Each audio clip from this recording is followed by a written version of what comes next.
Hello, welcome to our American History 1 course here in the fall of 2020. And here on campus at Waldorf, it sure does feel like fall. I'm Dr. Kevin Mason. I'm chair of the Department of History, Geography, and Political Science here at Waldorf University on campus in Forest City. And I will be your instructor in this online course as we explore America's early past and origins over the next 8 weeks. This is maybe my favorite class to teach, both residentially. I've got 2 sections of this class going here on campus right now, as well as in the online format. And this is really where my expertise falls as well. And so as we get into this, I think this is going to be a very exciting course. I hope as you go through it, we'll find some ways for you to be excited about it as well. I know most of you are taking this as a history class you got to get to graduate. But I do think that we're going to work on some different things in this class that will help you both in whatever your career field is, as well as a citizen in the United States. So a little bit more about me quickly. I've been at Waldorf for almost going on 7 years here in January. I teach primarily American history, but I will venture into some other things. You might see me if you take maybe our Contemporary World course online. I do a lot of our modern history stuff, particularly here on campus, but also in the online format as well. I grew up in the state of Iowa, in Pella, Iowa, in the southeastern part of the state, before going to community college at North Iowa Area Community College, where I met my lovely wife, Marissa. Then from there, I transferred to a school in Bismarck, North Dakota, the University of Mary, where I received my Bachelor of Science in Social and Behavioral Sciences. And for that degree, I focused on geography, political science, history, and sociology.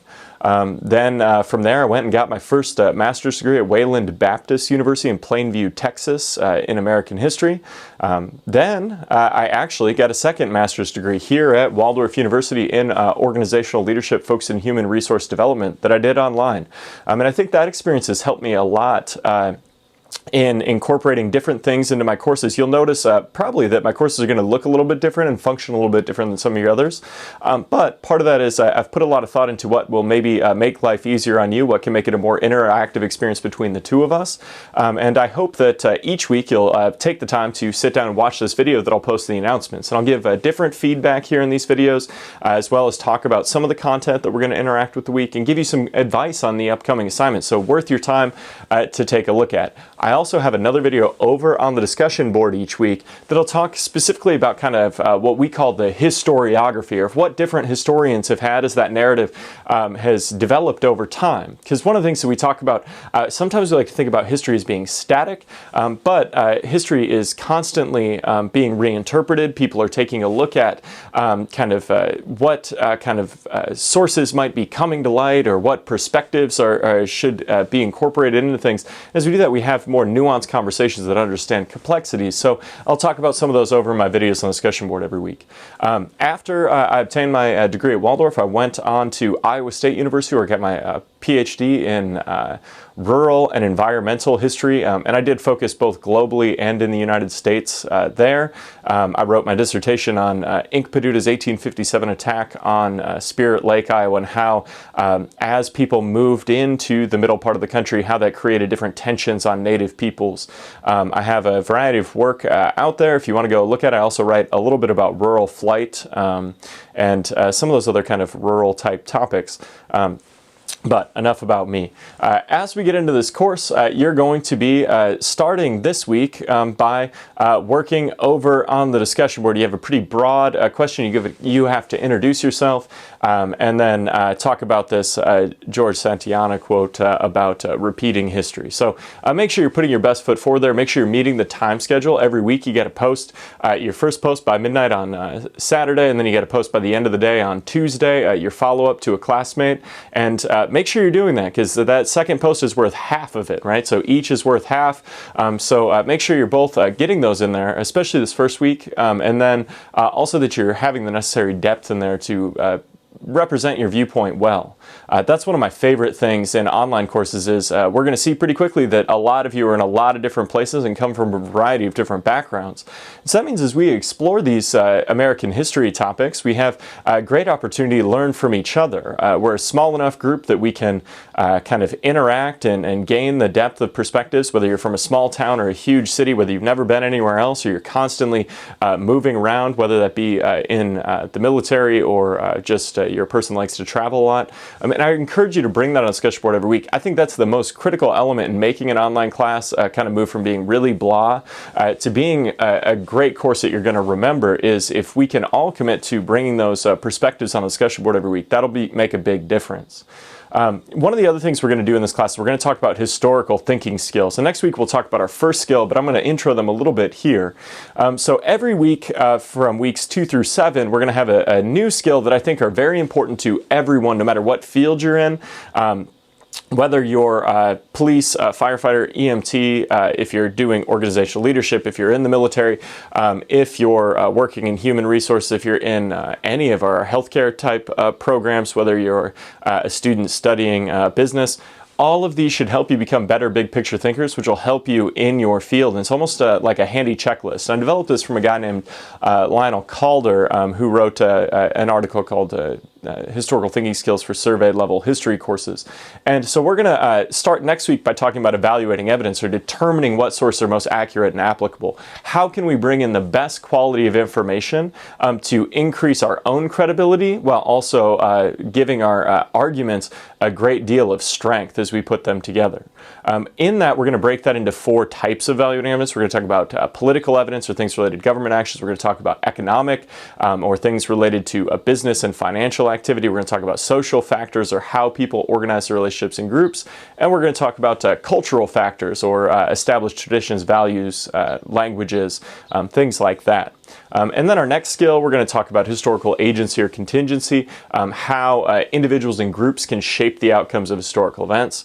After that, we'll take a look at the objective things that are different or stay the same over the course of a historical event and when we discuss continuities and changes. And then the following week, we're going to take those and link them with progress and decline, because we'll take those objective continuities and changes and see for whom were they progress, for whom were they decline. After that, we're going to talk about the big why, historical significance, the idea of why are events relevant and important to modern scholars. Why is this something we're studying all of American history up to 1877? Why is this something we're spending our time on? How does it still represent the historical past in our society today? Things like that. And then our final skill is going to be empathy and moral judgment. We're going to talk about putting ourselves in other people's shoes or thinking